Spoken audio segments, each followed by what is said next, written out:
This is the 75th anniversary of the end of the Second World War.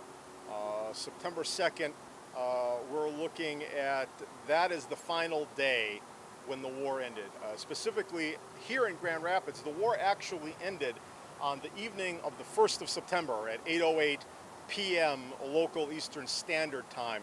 That is the same time in Tokyo time where Douglas MacArthur signed the Instrument of Surrender on the deck of the USS Missouri. And the impact of that ended 6 years of war.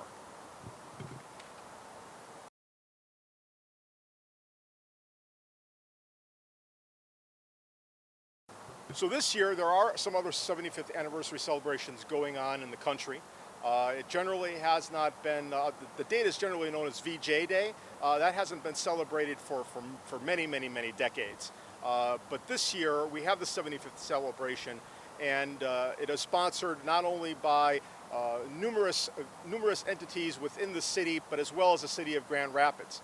And the mayor, Mayor Bliss, did sign a proclamation declaring that September 2nd is the greatest generation day in the city of Grand Rapids. Not only that, and just on Monday, Governor Whitmer declared it the greatest generation day for the entire state of Michigan.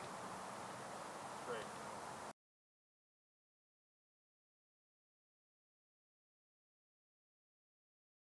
We have the question of veterans, and we have the question of who is the greatest generation. For veterans, nationally, there are 250,000 military veterans who fought in the Second World War alive in the United States. But when we look at the greatest generation, there are probably 3 times that number. We have to always remember that the veterans won the war, but they could not have won the war without the support of all the American people. That includes all of the folks who worked in the Michigan factories, building tanks, building aircraft, even the kids who would go to the scrap metal irons to find copper or tin in order to find for the war effort.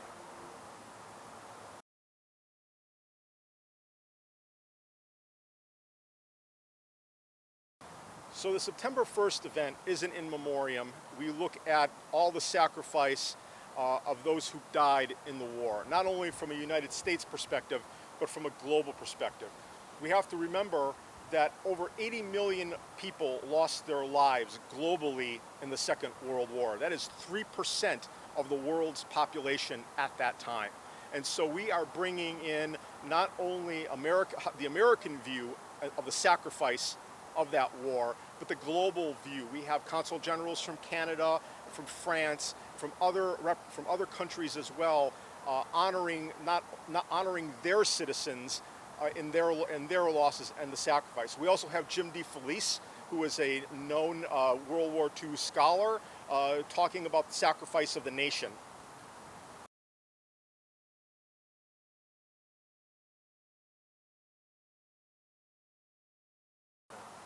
Jim DeFelice is a noted World War II scholar. He's also known for writing co-authoring American Sniper.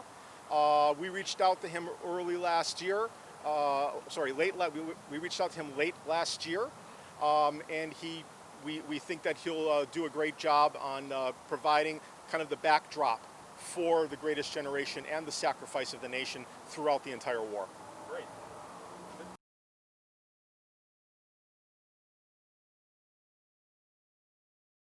The flyover of military aircraft from the Second World War has never occurred over the city of Grand Rapids, and it probably never will again.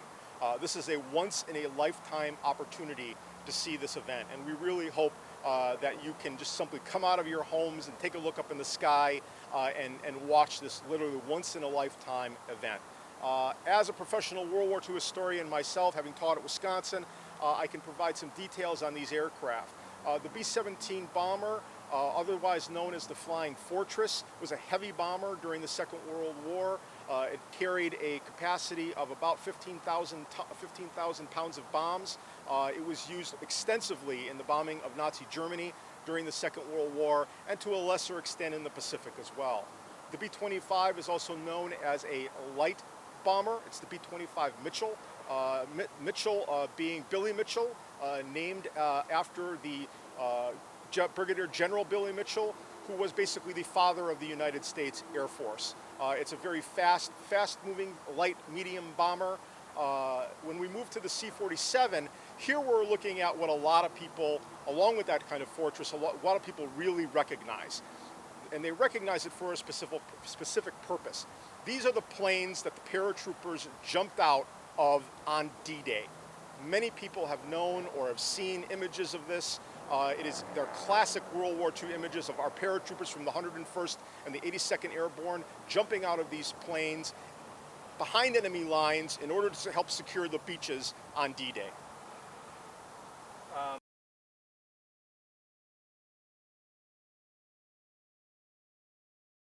So the flight path of the planes, they will be taking off from Ypsilanti. They will be flying across the state over Brighton, over the Capitol building in Lansing, and then straight down the river, as we see here. They'll also be flying south, going over Mercy Health, and then flying over the Veterans Home in the city of Grand Rapids as well. And they'll be passing over this location right here on the river, downtown, between the Varnum building and the Blue Bridge, about three times. Okay.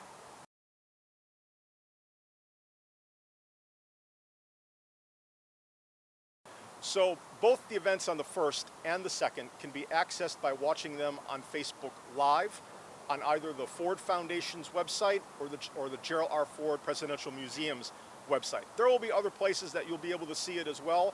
For example, I know WZZM is also picking up that feed. You can watch it there as well. Mr. Wallace has written a book called Countdown 1945. It's an introspective look at the last 100 or so days of the war, from the time where President Truman took over as President of the United States after the death of Franklin Delano Roosevelt, and it takes us all the way up to the dropping of the bomb on Hiroshima, and takes a look a little bit at what happened afterward with the people's lives.